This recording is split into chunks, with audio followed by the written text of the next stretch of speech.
સંખેડા તાલુકાના બાદરપુર ગામે એક ઘરેથી 50થી વધુ ચામાચીડિયાઓનું સફળ રેસ્ક્યુ કરાયું. બાદરપુરની એનિમલ રેસ્ક્યુ ટીમ દ્વારા વન વિભાગના માર્ગદર્શન હેઠળ આ રેસ્ક્યુ કરાયેલા તમામ ચામાચીડિયાને કુદરતી વાતાવરણમાં મુક્ત કરાયા.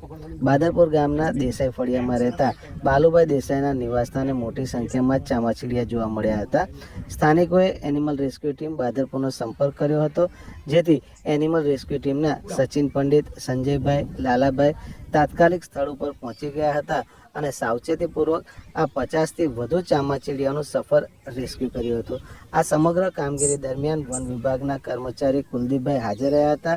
રેસ્ક્યુ અંગે આરએફઓ રાકેશભાઈને તાત્કાલિક જાણ કરવામાં આવી હતી અને તેમના માર્ગદર્શન હેઠળ તમામ ચામાચીડિયાને નૈસર્ગિક વાતાવરણમાં સુરક્ષિત રીતે મુક્ત કરવામાં આવ્યા હતા. અત્રે ઉલ્લેખનીય છે કે છેલ્લા ઘણા સમયથી સંખેડા તાલુકાના બાદરપુર ગામની એનિમલ રેસ્ક્યુ ટીમ દ્વારા ઘરોમાં રહેલા આ નિશાચર ગણાતા ચામાચીડિયાઓનું સફળતાપૂર્વક રેસ્ક્યુ કરવામાં આવે છે અને રેસ્ક્યુ કરી અને તેમને નૈસર્ગિક વાતાવરણમાં મુક્ત કરવામાં આવે છે.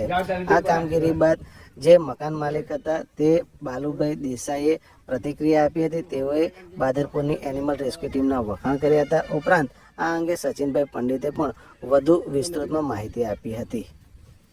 આ અંગે તેઓએ શું કહ્યું, આવો આપણે સાંભળીએ. પટેલ, બાદરપુર. અમારા મકાનમાં, જૂના મકાનમાં 50 થી 60 ઉપરના અસંખ્ય ચામાચીડિયા હતા. એ અમે જંગલ ખાતા વાળાને જાણ કરી. તે જંગલ ખાતા વાળાની ટીમના સભ્યો કોઈ પણ હાનિ કર્યા વગર પકડીને અમે ત્યાંથી લઈ ગયા. એટલે પર્યાવરણને પણ નુકસાન ના થાય અને અમારા બધા ઘરમાં પણ કોઈને નુકસાન ના થાય એ રીતે એનું રેસ્ક્યુ કર્યું છે. એ સચિનભાઈ પંડિતની એમની ટીમે આ રેસ્ક્યુ કર્યું છે. એ બધા આભાર માનું છું.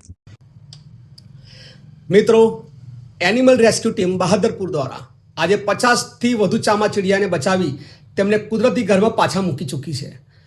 આ રીતે આ રાતના રખવાડાઓ, જે નિશાચર પ્રાણી છે, જે મચ્છરો, જીવાતો દૂર કરીને આપણા પર્યાવરણને બચાવે છે, તેમનું જીવન સુરક્ષિત થઈ ગયું. આજે દરેક જીવને જીવવાનો અધિકાર છે અને દરેક નાગરિકની જવાબદારી છે, જ્યારે કોઈ વન્યજીવ તમારી આસપાસ આવે તો તેને નુકસાન ન પહોંચાડતા ગભરાશો નહીં, અમને બોલાવો. અમે કાળજીપૂર્વક, પ્રેમથી પ્રકૃતિને પાછી આપીશું. વન્યજીવ બચાવો, પર્યાવરણ બચાવો. આપની સાથે, આપના માટે. જય હિન્દ, જય ભારત.